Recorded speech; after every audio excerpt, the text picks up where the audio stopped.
When King Frederik and Queen Mary suddenly disappeared from Denmark for a whole 10 days, no one could have guessed what incredible chain of events it would set in motion.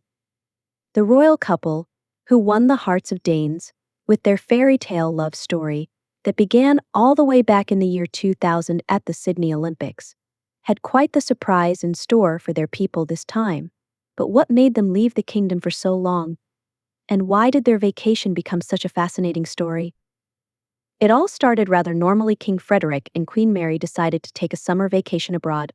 Sounds simple enough, right? Leave the country in the capable hands of their son, Crown Prince Christian, and enjoy a well-deserved break. But the Danish royal family had something much more unexpected up their sleeves. On the 6th of July, the royal couple left Denmark, and the original plan was for 22-year-old Prince Christian to serve as regent.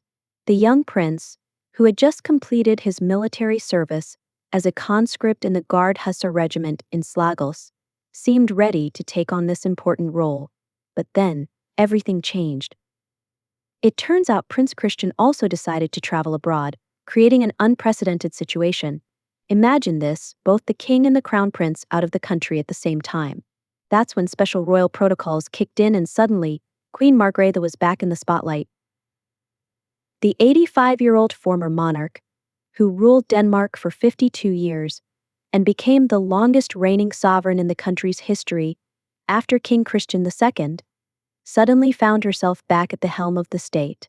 On the 9th of July, she officially resumed the duties of state regent, and surprisingly, this role turned out to be not so temporary after all. Originally, Frederik and Mary were expected to return on the 13th of July, but they decided to extend their holiday. Then the return date was moved to the 15th. But even that wasn't the end. In the end, Margrethe had to serve as regent until the 20th of July. That means the woman who had only recently stepped down from the throne unexpectedly returned to royal duties for a total of 11 days. So what was it that drew the royal couple abroad for so long? King Frederik was spotted among the spectators at Wimbledon, enjoying the tennis matches. But exactly where Frederik and Mary spent their vacation remains a mystery. The Danish royal house traditionally does not share details about private trips of the monarchs. Interestingly, this whole story began more than 20 years ago, when then Crown Prince Frederik met his future wife, Mary, during the Sydney Summer Olympics in the year 2000. Who would have thought that a casual meeting in a local pub would lead to such a beautiful royal love story? A lot has changed since then. Frederik recently became king after his mother Queen Margrethe unexpectedly abdicated last year. And what about Prince Christian? The young heir to the throne was also enjoying his summer holidays abroad, but big changes are on the horizon. In early August, the prince is expected to begin officer training, a brand new challenge. Following the completion of his basic military service in May, the upcoming training will require him to be in top shape and fully committed.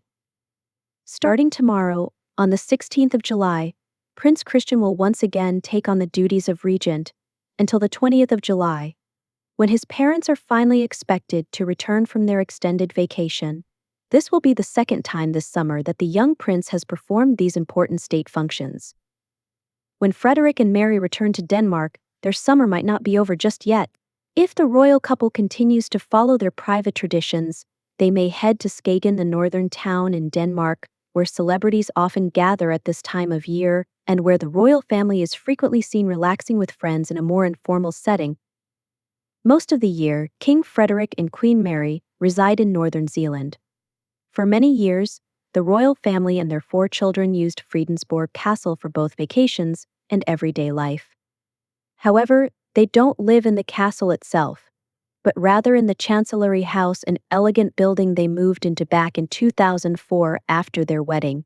This residence was once home to King Frederik's grandmother, Queen Ingrid. The Chancellery House served as the main residence for Frederik, Mary, and their children for several years, until 2010, when the renovation of Frederik VIII's palace at Amalienborg was completed. That palace is now their official royal residence. The story of Queen Margrethe's unexpected return to the throne, even if only temporarily, shows just how unpredictable life can be even in the highest circles of society. The 85-year-old woman, who devoted more than half a century to her country, found herself back in a role she had only recently stepped away from. This speaks not only to her dedication to duty, but also to the fact that in royal families, the idea of retirement can be very relative. And that's the royal story filled with vacations, unexpected turns, and the return of a legendary queen. Even in the summer, when it seems like everything slows down, life in the Danish monarchy is buzzing, and we'll keep following all the latest updates to bring you the most fascinating royal stories.